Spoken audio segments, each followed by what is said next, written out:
Okay, so without further ado, I just want to say that David is here at our invitation tonight because I went to this presentation. He also runs a meetup, the Heart of Agile, and Boulder, is it? Well, you can tell us. But that's why he's here, because I'm like, oh my God, I want you to do this for Agile Denver North. I just thought this was really good. So without further ado, David Wallace. Thank you very much. Super happy to be here. I have attended this meetup before a couple of times when we were in person, but it's been a while, so it's great to see you guys again and to be here for this. And yes, I do run the Heart of Agile Boulder meetup group. So if any of you are interested in that, we meet on the first Tuesday of every month. And we're kind of doing the opposite of what you were talking about, Nancy. We generally had started where we were doing like lean coffees and those kind of talks. And now we're getting into doing more presentations ahead of time and then going into discussions. So, cool. We got a good mix then. Yeah, absolutely. That's perfect. So, it seems like we're all kind of coming together in that. Yeah. But yeah, I am an agile coach, or we call it product delivery coach at a company called Zero, based in Denver. And actually, Denver is the North American headquarters for Zero. The company is actually based out of New Zealand. But great company, love working for them. And we developed this template for starting new teams.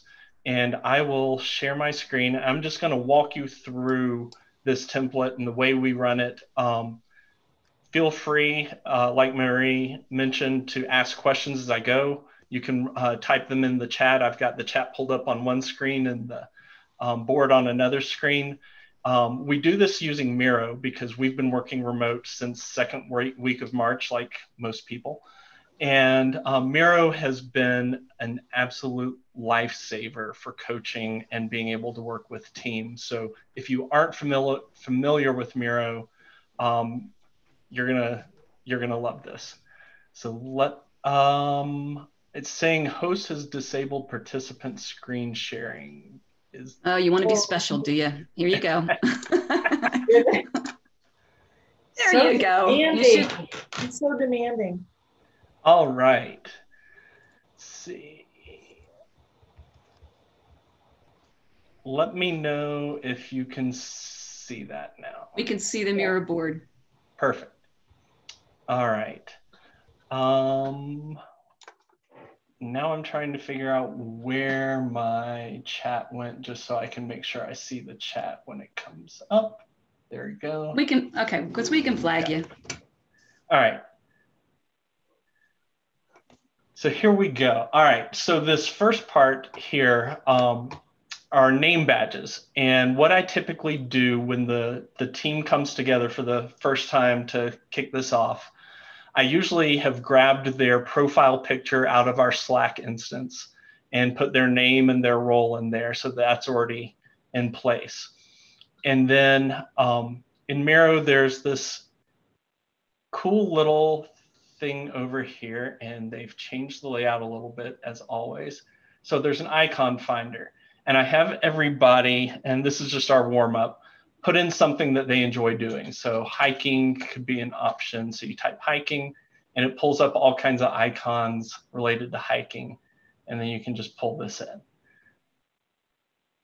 And so I give everybody about 3 to 5 minutes to find an icon that or find 3 icons to put in here that represent things that they enjoy doing in their personal time. And then we go through and everybody gets a chance at the end to share what those things are. So we learn a little bit about each other. And yes, you will get a PDF of this, and I will do a PDF of the entire board, and then also smaller PDFs of each section because it makes it a lot easier to see it when we do it that way. So this is the warm up that we do, and also these cards can then be used if this team has other boards or different things where it can be kind of an intro, their little name badge that they use where whatever Agile or whatever Miro board we're using.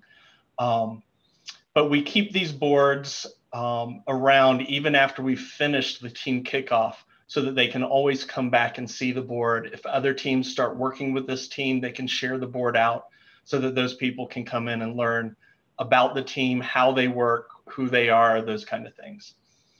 All right, so after the intro, we go to letting the team pick their team name. You know, everybody likes to have a fun team name. So everybody gets to nominate 2 team names. So I'll give them a few minutes to think about fun names, and everybody puts a name on one of the sticky notes. And one of the cool things Miro has is a voting option. So you can go in here and set up voting. So I would say names, and I always reduce the duration to like a minute. First round, I usually give like 2 votes per person. You can choose the area where they can select from to vote. And I would change it to sticky notes. And then I would hit start and they would be able to vote. And by voting, you just click on whatever you want to vote on and it selects it. So I'm not going to actually do that on this one right now, but we let them vote. We do 1 round. Usually there's like 2 or 3 that come to the top as getting the most votes. And then I'll drag those down here and set up another voting instance where they only get 1 vote each. And we just keep going until we get a clear winner on the names. And so this way it gives them that ability to pick their own name, have a little bit of fun with it. And they seem to really enjoy the format of it. So that is the second part. And then where we get to my favorite part, the introducing them to Agile and the way they want to think about Agile as a group. And so being from the Heart of Agile Boulder Meetup group, we're using the Heart of Agile to do this little introduction. And so what we're wanting to talk about here is not what framework they're going to use, but the Agile mindset itself. So if you're not familiar with the Heart of Agile, there's 4 aspects to the Heart of Agile, which is around the outside edges: collaborate, deliver, reflect, and improve. And Alistair Coburn, who was one of the writers of the Agile Manifesto, came up with this back in around 2014 is when he started the Heart of Agile movement. And he really felt like Agile was getting too blown up and far away from what they had intended, and was trying to think of how to really simplify it down to the base concepts. And these were the words that he came up with to use for that. And it really, the idea is if you're collaborating, delivering, reflecting, and improving, then you are working in an Agile way, regardless of what that looks like, what framework you're using, or whether you're even using a framework. And then for the community, we've added this middle part, which is the center of it is humanity. And that humanity is with dialogue and openness. And so it's really about respecting each other in the midst of working this way. So I wanted to introduce this to the teams. And so I give them, we have 5 sections down here. We have the collaborate, deliver, reflect, improve. And we give them about 5 minutes to start just pulling sticky notes in and writing ideas of how they want to see this team exemplify these different aspects of Agile. So for collaborate, they could say daily stand-ups. For deliver, they could talk about wanting to have something about their pipelines or something around that. Reflect, talking about retrospectives, just any kind of different things. It can be either an activity, a tool, or it could be a behavior or mindset that they want to see the team bring. For collaboration, we see a lot of people talking about pairing and mobbing during that part of it. And so after about 5 minutes, everybody's been pulling their sticky notes in. I go through and have everybody point out one sticky note that they didn't write that really jumps out to them as something that they really like, that they want to see the team doing. And we leave all of this in here as a way for the team to just really have thought about the way they want to work and shared that kind of cohesive thinking. And then we jump over to this. And so at Zero, we give our teams a lot of autonomy. And so we let them vote on what framework they want to use. And I'm going to add another one here that we do sometimes. So I'm going to do Scrumban is another option.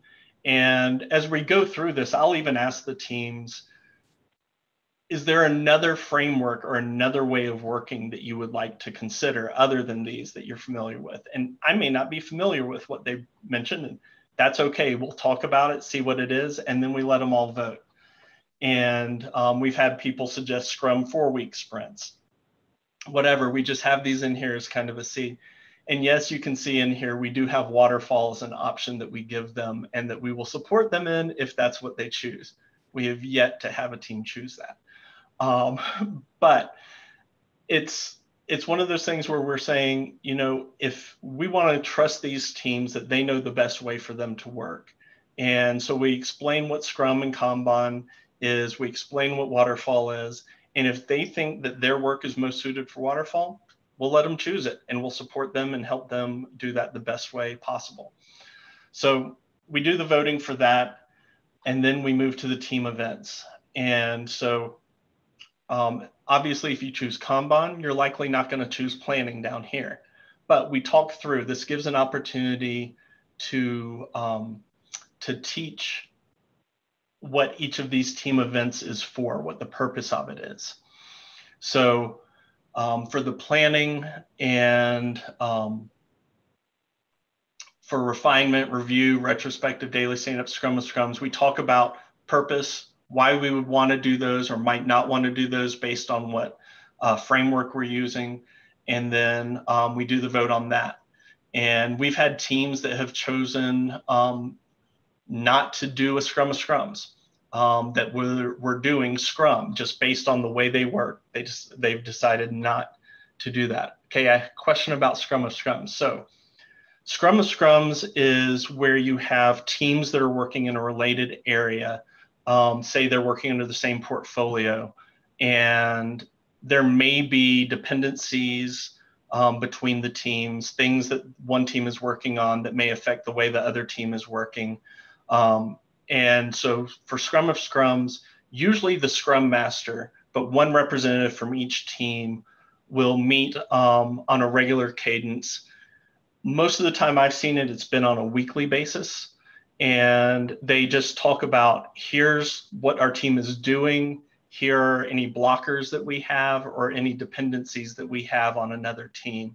And that way you're able to talk to the representative from the other team to try to kind of take care of those dependencies, de-risk those dependencies.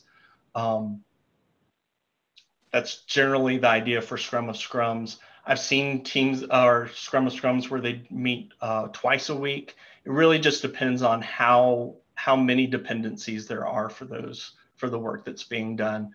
And I've also seen it where it's actual developers from the team that come to the Scrum of Scrums, and there's just a Scrum Master there that's running it. But it just, as long as the person who's coming is aware of the dependencies and what's going on and can communicate that to the rest of the group, that's the purpose for that one. All right, let me see, have I missed any other?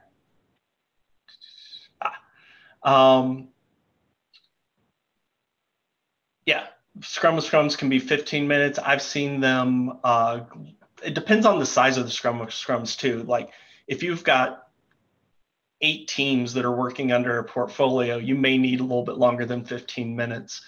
If you have 3 to 4 teams or whatever, really the length of it's going to depend on the number of teams, and you can figure that out and kind of work that out amongst yourself. I'd say just pick a time that sounds right. If it's too short, make it longer the next time. If it's too long, make it shorter the next time. Take an agile approach to it. Moving on to the team artifacts. So this relates to the rest of this board, and I'm going to do a little zoom out real quick. So you'll see here, there's a whole lot of other things over here on the right side of the board. And those are what we refer to as our team artifacts. We have a team charter, definition of ready, definition of done, and a roles and responsibilities workshop that we do.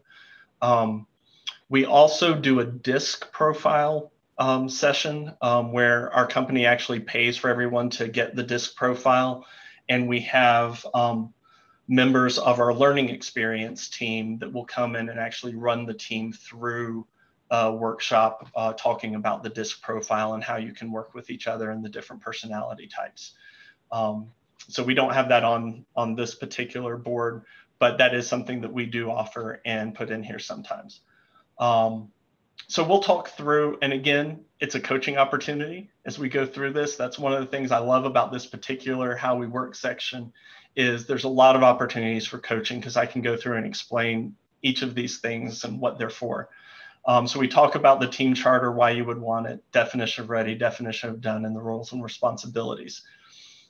The team charter, interesting thing, we've had a lot of teams that after they've gone through this Heart of Agile section have said, you know what, the things that we put in there actually reflect the way we want to work with each other. So they've opted not to go through a team charter exercise and said, if for whatever reason stuff keeps coming up that we haven't covered through the Heart of Agile, we'll come back and do the team charter later, which has worked out really well for several of our teams. We've had other teams that have done both. So I'll cover each of these individually in a few minutes, but I'll jump down here to the team behavior. So again, the team behaviors we put in here almost solely just for coaching opportunities. And we, again, ask them for other ideas of ways that they might want to put in here. So mobbing, pairing, whether they want to do poker pointing or t-shirt sizing, we talk about all of that, what the purpose of them is and why we use it. We've got teams that do Kanban and do poker pointing. We have teams that do Kanban and don't do poker pointing and do a no pointing format. So we talk through all of that kind of thing and let them vote again on the behaviors that they want to see as a team. Any questions at this point? I feel like I'm really flying through this and just want to make sure I'm giving some space in case there are any other questions. What's poker pointing? Poker pointing. All right. So if you're working on a story or you have your stories in Jira, the work that the team is going to work on, it's a way of putting a relative size to the stories so the team knows about how big they are and how complex they are. So typically we use the Fibonacci sequence, which is the 1, 2, 3, 5, 8, 13. We do a modified one usually. So after 13, we go to 20 and then 40 and then possibly even 100. And so each time you go up in size, it's not just like doubling it, but it gets to be kind of an exponential kind of size increase. And it's to encapsulate that complexity of it so that we know we can use those points if you're doing Scrum and say you're doing 2-week sprints. The team pulls in a certain number of stories each week. Those stories have points on them. You add all those points up, and if you see how many points they're delivering each week, and that's their velocity. So that's part of what the poker pointing is for, is to determine how much work or how many points the team can do each week. And then that helps us to be able to project how long it would take them to be able to finish a particular piece of work. Gotcha. And Okay. it also helps us know if the story needs to be broken down into smaller pieces in order to be able to bring it into a sprint. Thank you. Absolutely. And that's just like a very high level what poker pointing is, but I think it gets the idea across. Any other questions before I move on? All right. Let's look at the team charter. Now, I got the format for this team charter from a class I took, and I know Nancy's taken this class as well.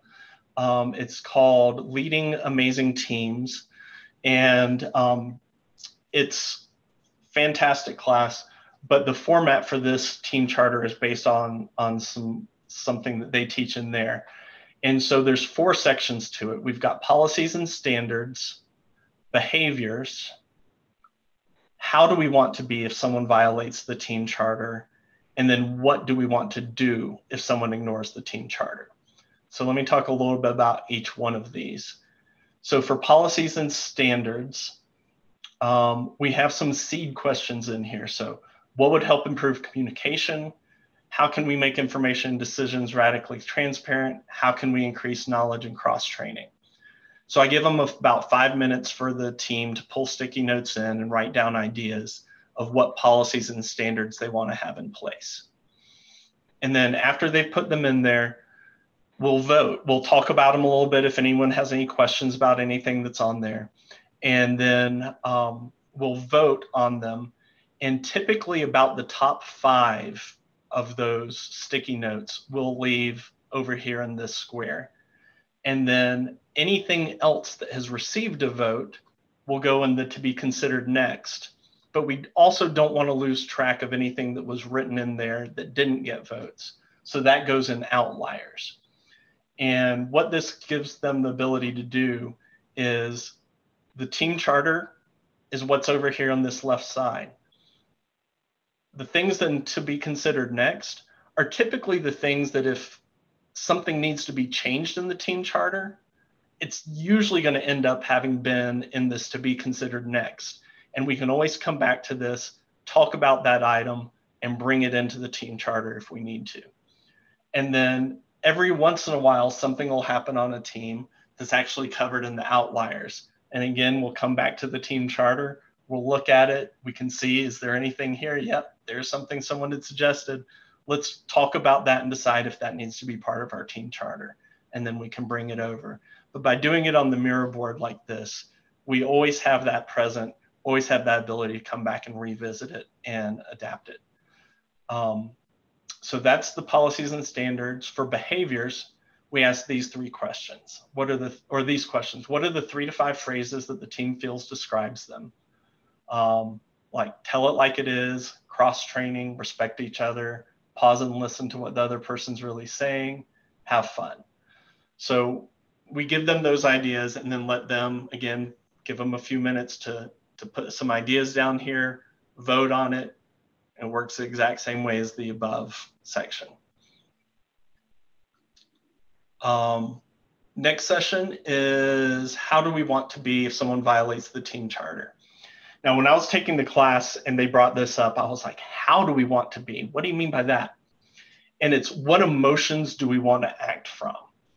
So I really love the way this is set up because most of the time our team isn't thinking about the way they want to act and what intent they have behind the way they're going to react if somebody violates their team charter. So this is kind of forces that conversation and forces them to think about that a little bit. And most of the time, especially after having gone through the Heart of Agile section where we talk about the humanity and the heart and all of that, it's really a lot about that same kind of thing where it's talking about being respectful, coming from a place of assuming the best intent, that kind of thing. And so it really kind of forces this conversation of how can we build trust with the team. So we go through that conversation and then we start talking about what do we want to do. And this could be anywhere from the take a 15-minute break and then get back together. It kind of lets the emotions calm down, let you come back and just talk from a place of rationality. we've asked, you can ask, is the team charter still serving us? Do we need to revisit it? Do we need to redo the team charter? And giving permission that anyone can ask at any time, do we need to adjust the team charter? I actually had a team put on here before, and it got voted in that you could ask the person to leave the team if they violate the team charter. And that's a little extreme, and you got some other things to think about with that, but we talked it through, and they've never once had to implement that. But the fact that they were transparent enough that that was the way they wanted to handle it, I think allowed them to feel like they could pull that card if they need to. If someone was being like really off the rails and causing disruption, that it gave them an opportunity to be able to talk to the managers about reassigning that person to another team. So all of these are things that that could happen with your team charter. So be aware when you're giving people that kind of freedom. You may have some uncomfortable conversations that come from it. But this is the team charter that we do. Again, it stays here so that they can always come back and revisit it and remind each other of it. And then definition of ready. So definition of ready, if you're not familiar with this, this is saying that the stories in Jira or whatever story platform you use, Jira is the one that I've used the most. I know there's lots of others out there, but to show that it's ready for the team to work on it. So what things need to happen in order for the team to feel like the work is ready for them to be able to pull into a sprint, or if they're doing Kanban, to be able to be ready to pull into the to-do column. And so we've seeded this with some ideas of things, some things that are commonly included in a definition of ready. But we also give them a few minutes if they want to add other sticky notes of things that they think are missing. So we give them time to kind of read through it. And then I put I usually give about 10 minutes on the timer for this one. And they start dragging them from this column over here, and they'll drag them into the area that they think they belong over here on this side. And for this part of it, these three rectangles are the only rectangles that we want them to pull it into initially. So if you pull it from this column, you're pulling it into either the green, the purple, or the pink. And if you see someone pull it into one that you disagree with, then you grab it and you pull it into for debate. Once it lands in for debate, it doesn't move again. And so without talking, they pull all of the sticky notes over here to the side and put them, and they'll end up in one of these four areas. So once everything has been moved over there, I don't see anything moving around anymore. They seem pretty set. Then I'll stop the timer and we'll start talking about it. The ones that land in one of these three rectangles over here, the green, the purple, or the pink, we don't really need to talk about them that much. Everybody's agreed that that's where they belong. It's the ones in for debate that we need to talk about. So we'll start with the first one and say, okay, the story should be negotiable. Let's hear from whoever had an issue with where that landed. And so the person will bring it up and say, well, I saw it in good practice, but I really think that this belongs in the definition of ready, and here's why. And then the person who put it in the good practice area can say, well, I thought it was a good practice because, and they'll give their case. And then we'll just have a little debate about it until the team decides where they think it really belongs. And then we'll put it where they think it really belongs. And that's where it goes. And we'll move to the next thing in for debate. And we continue through until we've talked through everything in the for debate area and everything has landed in one of the other rectangles. The things in the green, those are the things that we're definitely going to include in our definition of ready. We developed this through kind of trial and error, and the teams really like having this good practice but not required area. because there are certain things that they think, yeah, this is a good practice, but it doesn't apply to every story. So let's put it down there so that we don't end up getting hung up and debating something in a refinement session for an hour that actually it's just a good practice. It's not required. Let's talk about it. If it doesn't apply, let's move on. So we've started using that. And then, of course, there are certain things that the teams just don't feel like are as important for the type of work that they're doing and the way they work. So we can put that in the notes section and leave it there. Again, I always emphasize to the teams, these are always open for debate. We can always come back and revisit this. If we start having issues in our refinement sessions or we get into a planning session and realize that stories aren't ready and we thought they were, then we'll come back and revisit this and see what's going on that we need to change in order to make sure that our stories are actually ready so that we can pull them in when we get to planning.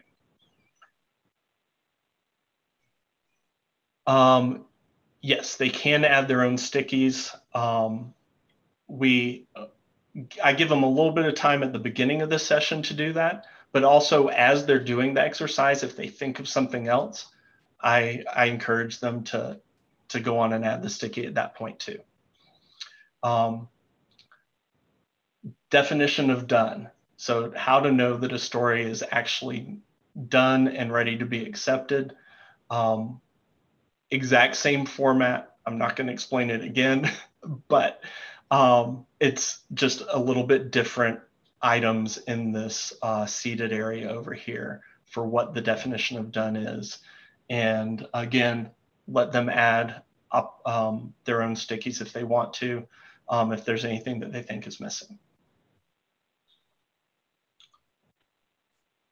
And then lastly for this board is roles and responsibilities workshop.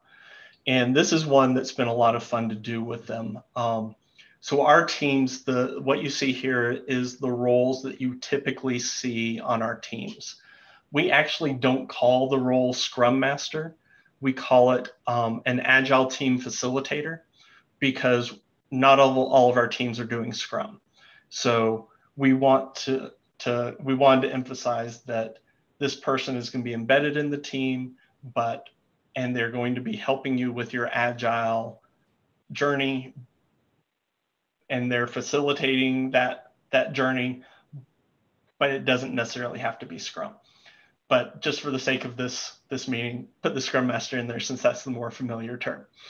So what I do for this is before the meeting starts, I will have, if there's more than one product owner, I'll choose one, but typically our teams only have one product owner. I'll have them give me a list of the top 5 things that they see as the most important responsibilities for their role. And so I do that with each of these roles. So the designer, product owner, team lead.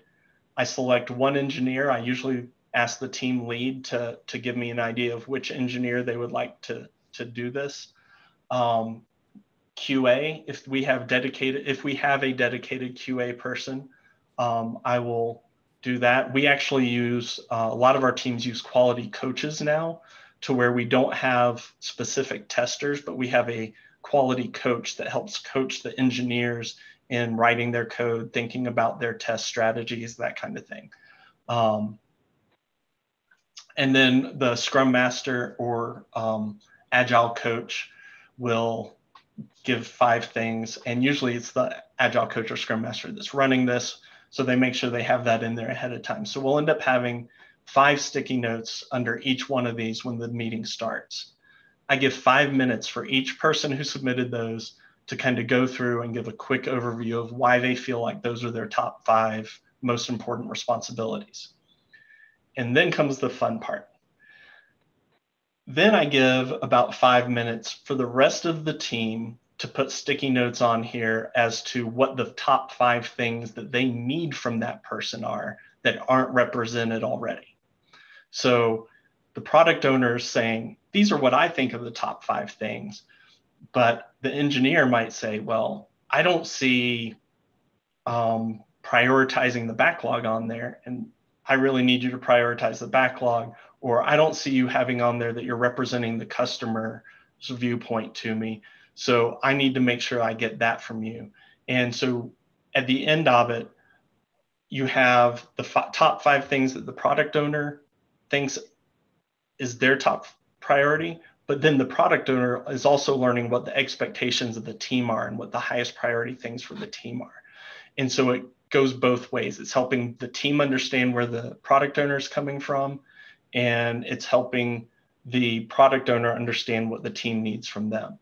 And we do that for each of the roles and then talk through those as well. This has been really interesting to do. It's been very informative to me, especially I'm working with 3 teams right now, and I do this separately with each team. I didn't want to do it with like the entire group together, because each team is going to interact differently and have different needs and different things that are important to them. So I wanted to make sure that it did reflect each specific team. And boy, am I glad I did that, because each of them looks completely different. The things that were important to the product owner, to the product designer, team lead, the things that were important for the team to get from them, completely different across each of them. Some overlap, but overall it's been really amazing to look at and see the differences of what people are bringing to the role and what people are expecting from roles. So that's what we do with that one. And then if there's ever a question about, well, why are you doing this or why are you doing that? We can come back and look at the roles and responsibilities, see if there's something missing, something we need to adjust, and talk it through. We have had places where the product owner, the team lead, and the product designer, for instance, may all have a sticky on there that says the exact same thing. And so that gives us an opportunity to talk about shared responsibilities and about how some people need to collaborate across roles in order to be able to deliver a certain value to the team that's needed for the team. So this gives a really good place for them to be able to talk about that, to know that those responsibilities are going to end up being shared. And so those individuals that are sharing that responsibility can be more proactive in making sure that they're collaborating and reaching out to the other person that shares that responsibility. So that's the basis of it. And just to give you a breakdown in terms of thinking about time, this first section here that I call the actual team kickoff, I can usually get through this entire thing in anywhere from an hour to an hour and a half. So we will go through this in an hour to an hour and a half. And then the vote in the team artifacts lets me know how many other workshops I'm going to need to do on top of this. I do see the question about a new team member, and that's a great question. I will jump back to that in just a minute. And I will get to the number of team members as well. For the team charter exercise, again, hour to an hour and a half, depending on the size of the team. And actually, really, that goes for all of these. Definition of ready, hour to an hour and a half. Definition of done, hour to an hour and a half. And roles and responsibilities, this one I would say give a good hour and a half to do it, so that there's plenty of time for discussion. Because if you think about it like with there being 6 people or 6 roles represented, and if each of these people gets 5 minutes at the beginning of the meeting, that's 30 minutes gone right away. So to give yourself plenty of time for discussion about the roles and the responsibilities, I'd say give yourself at least an hour and a half on that one. First I'll address the how many members on our teams. So for our teams, we typically have, well, here, let me come over here. So we typically have 1 product owner, 1 designer, 1 team lead, 2 to 3 engineers. The quality coach is actually shared across all 3 teams. So it's 1 person, but he's shared across 3 teams. And then the scrum master or coach, who is typically shared across 2 to 3 teams. So I would say the ones that are dedicated to that team, we typically have like 6 to 7 people total that are dedicated to a team. We have one team that I work with that's just a product owner, designer, the team lead, and one engineer. So it's just 4 people on that team that are dedicated to that team. And obviously, the smaller the team, the faster you can usually get through the exercises. And then I really love the question about what do you do with a new team member?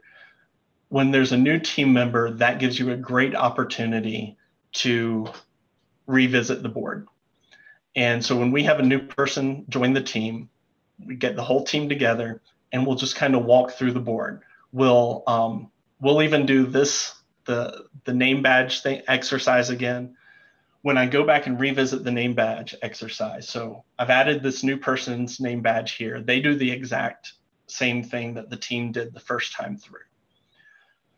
After they've done it and shared what their activities are, the other people whose badges are already there have to go through and pick if there was one activity of those 3 that they had to give up, which one would it be?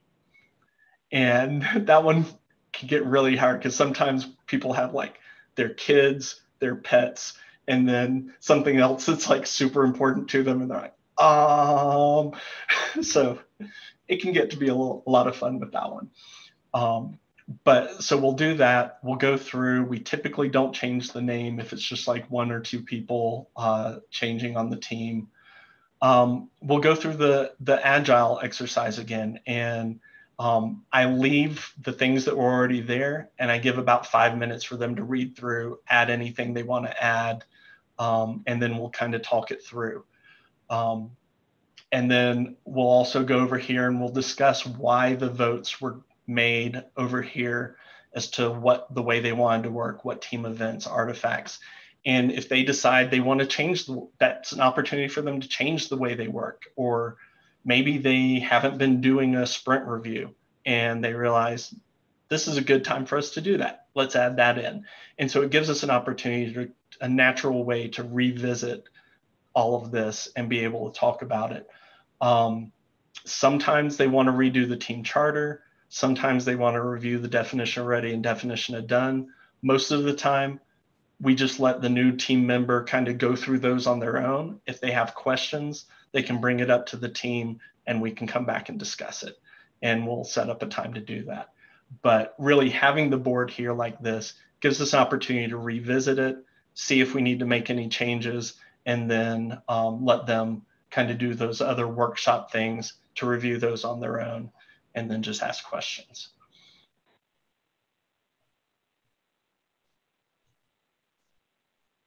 Any other questions?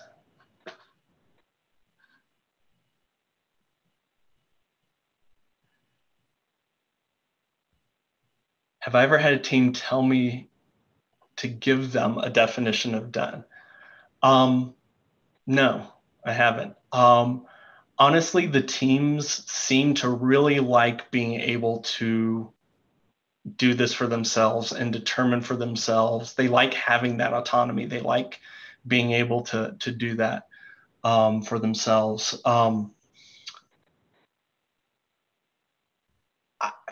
If they did tell me that they wanted me to give them a definition of done, I would talk to them about why they want me to give it to them instead of them being able to determine it on their own.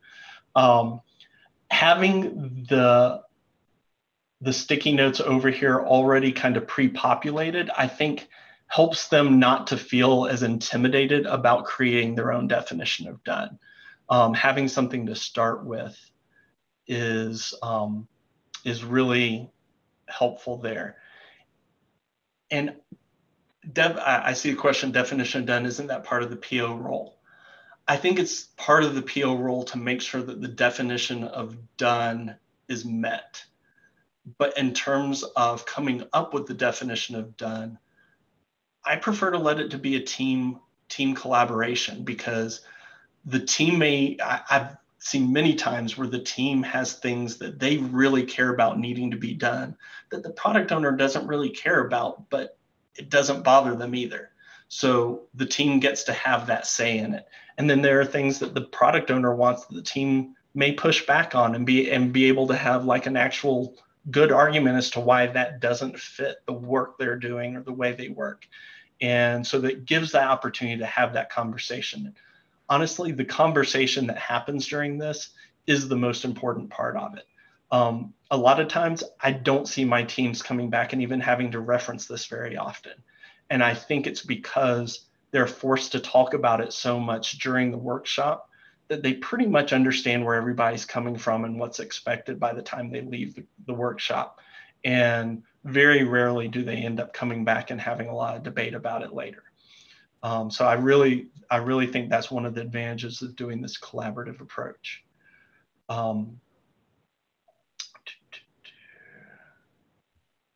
Okay. I see a question about the difference between product owner and product designer. All right, so for at Zero, the difference between those two, the product owner is the one that's representing the customer, like doing customer interviews. They are in charge of like what that feature set is, what is the problem that we're trying to solve for. What's the outcome that we're wanting, and they generally write the stories. They're in charge of refinement. They lead the discovery process. The product designer and product owner work very closely together. The designer is typically more involved in the UI UX side of things and represent the design side of the house. We actually have a very large design team.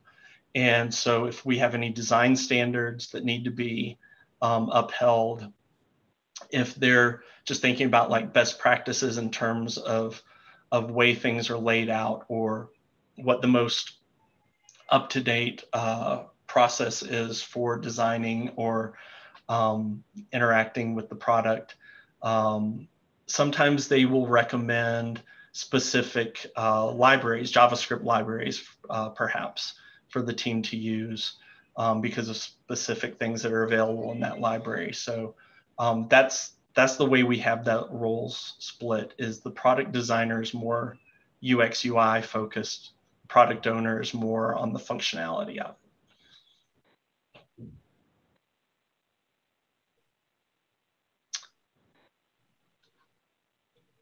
Any other questions?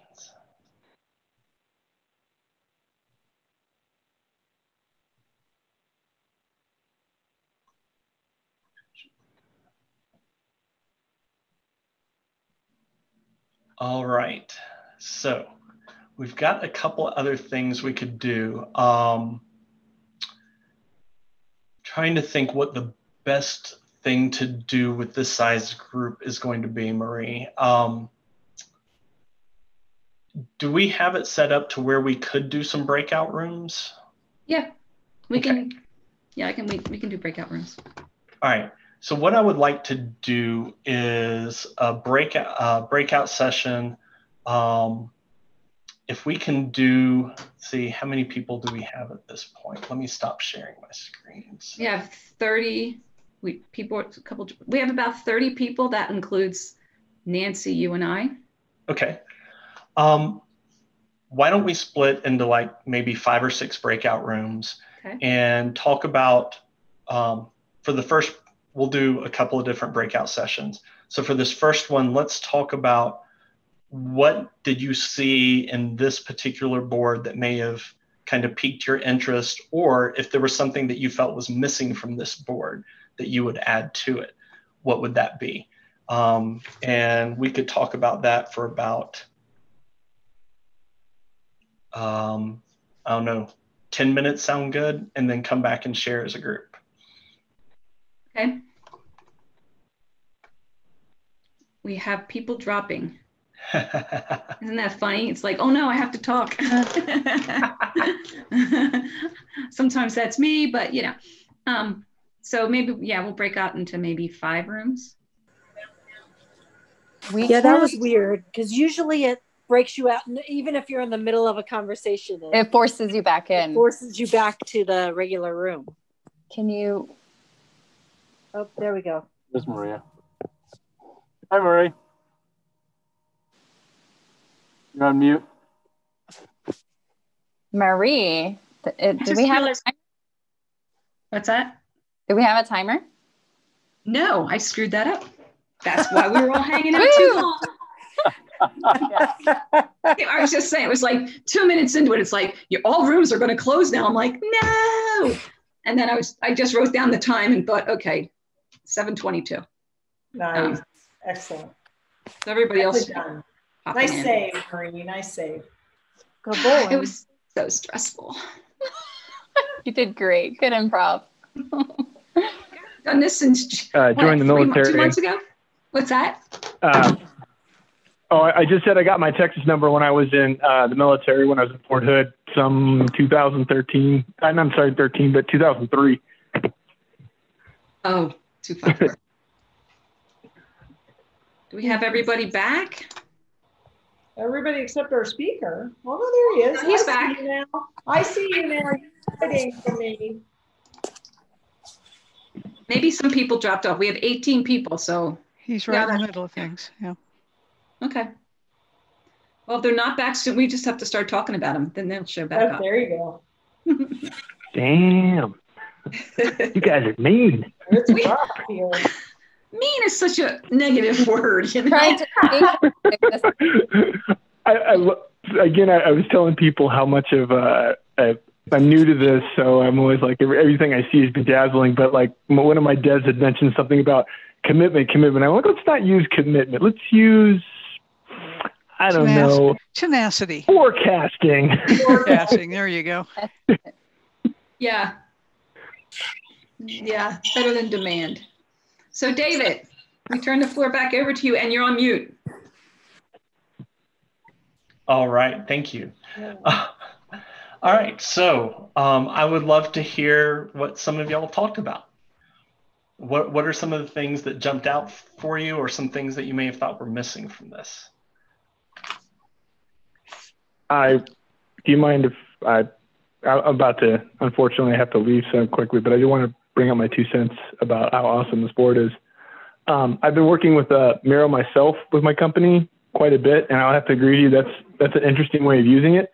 And I need to create something like that with myself, because it's a good step-by-step transparency, and I can, constantly, if I'm forgetting a step, I'm like, hey, okay, that's cool. Remind me to do that. Oh, nice. That, and it leaves a legacy behind for what you've done as your work. So if, AKA, you're on leave or something like that, and something happened, or you have an assistant Scrum Master helping you, or assistant Agile is helping you on that, you can always have them. Yeah, the board's in Miro, dude. Take a look. Go step by step. You can't fail. Yeah, absolutely. And I've even seen, I've worked in companies where Scrum Masters will change teams every once in a while, just because you get a different perspective and everything. And if your company does that practice, then if a Scrum Master's coming in to take over working with the team, they can come to the board and they know exactly what they're walking into. Cool. Thank you for that feedback. I appreciate that. Anyone else? I had a couple and I forgot them now. I wrote, okay. Oh, hey, David, this is Sean. Yeah, so just to kind of recap what we talked about, I said we're focusing, collaborate, and talk about the expectations of the roles, versus what you offer and what the team wants. I noticed with my current company that we all have different types of Scrum backgrounds. And so what is very apparent to me, like, oh, no, that should be so-and-so's responsibility, or fall, with this person, they may have a completely different kind of experience with that role and kind of what the duties were performed. So to me, being able to kind of talk through, where you define the roles and kind of what expected and how they kind of interface with one another would be a great thing to kind of for me to implement going forward. Yeah, and something you just said there reminded me. So after I did this with my teams, I'm also working with the management group for these teams. So the engineering manager, the design manager, and the product manager. And the three of them asked me to do this same exercise with them. So it was for them and their direct reports. So they talked about like what they expect of each other and what they expect of their direct reports and what's expected of them.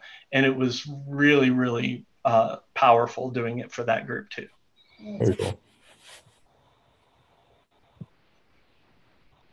I think for ours, we had, if I remember what I was saying, just maybe some ideas around celebrating, because it's an important thing to do, right? And what are the kinds of things that we might do as a team to celebrate?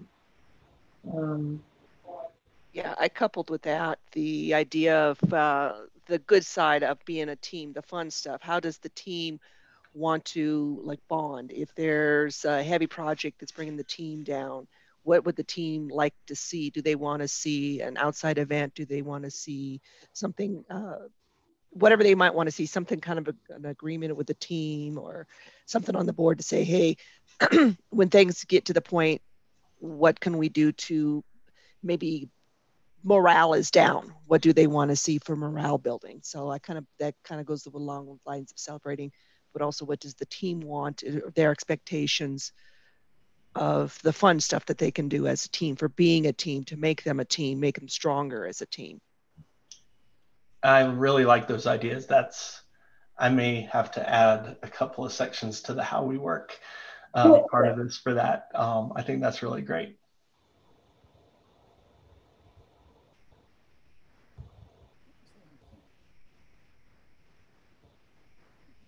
Anyone else want to share what y'all talked about? I popped into a room and I went through everybody's room, but I popped into a room, and since I haven't heard this yet, just the concern of how much time it would take. So if all these activities took an hour and a half, like that's just, do you do this all at once? Do you, like, how do you work this? So, and I guess your company is good with, sparing that much time. But I think it was also the concept of, you really don't even know these people, and now you're going to spend like 8 hours with them. Yeah, definitely did not do it all in one day. The way I did this, I spread these out over a couple of weeks. Okay. And so there may be an hour and a half meeting like every other day or so, or every third day, depending on how many of these we were doing. So yeah, definitely did not want to burn people out by trying to do it all at once. And they seemed to really get into that and appreciate that time difference kind of thing, and being able to have that spread out. I will say, someone in our group, I think it may have been Sean, was talking about how teams talk about how there's too many meetings and it takes too much time. And so one of the things that I've talked to the teams about, and the way I approached it was, ask them, I was like, would it be more beneficial to you for us to do these like first thing in the morning, right at the end of the day? Like, what is the best time? And got the team to tell me when the best times for these meetings were. And from that, our discussions have kind of taken off to where the teams try to have most of their meetings like in one half of the day, so that they have the other half of the day to focus on getting work done. Mm-hmm. And so we've started having a lot of those kind of interactions and figuring out how to actually schedule ourselves better so that teams don't feel that meeting fatigue that they were feeling before in the context switching. Okay. You answered, because my question was going to be, how does a team react to those kinds of meetings? And so you just answered that too. That many meetings. Yeah. Oh, and David, there was one part our group was also talking about of working agreements. Mm-hmm. Do you kind of lump that under how we want to be, or is that something separate? Yeah, the working agreements, I would lump that in more under the team charter personally, in terms of like the policies that they want to have, policies and standards and behaviors. Typically, the things that go into a working agreement would fall under there. But you know, it's one of those things where if your teams are used to working with working agreements, throw that under the team artifacts, like add that as an option under the team artifacts and come up with the working agreement. When I put this together and actually made it a template for the company that other people are pulling out now and using. But the thing that's been cool about it is seeing how people are taking the template and then just pulling pieces of it or adding to it or changing it. And I've learned a lot from them by doing that and have made some adjustments to mine. So yeah, it's been really cool to see how it's evolved a little bit as other people take it on. And so that would be a similar type of thing as to what I've seen.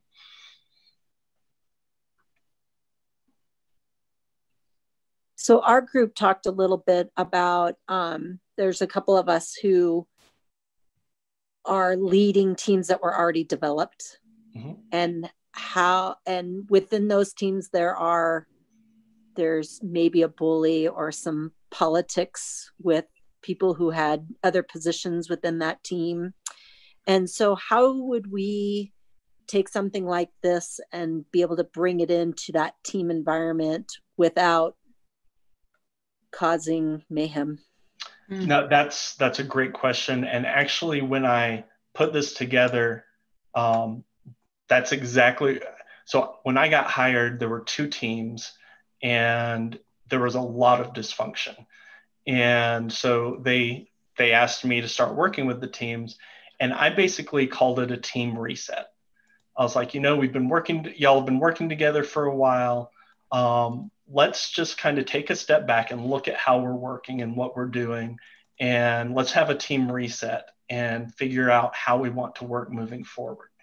And they were super receptive to that. It's just like, okay, yeah, let's get a fresh start going. So that would be my suggestion, maybe frame it as a team reset and an opportunity to step back and look at how you're working. Anyone else have an idea for how to handle that situation? No, I think that's great. And that's kind of the angle I had taken is like, I'm new, let's just start over, and maybe some things are assumptions that everyone is working on, but we're not being said out loud.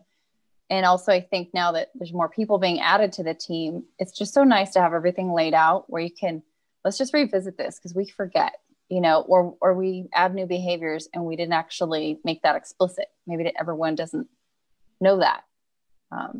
Yeah. Okay.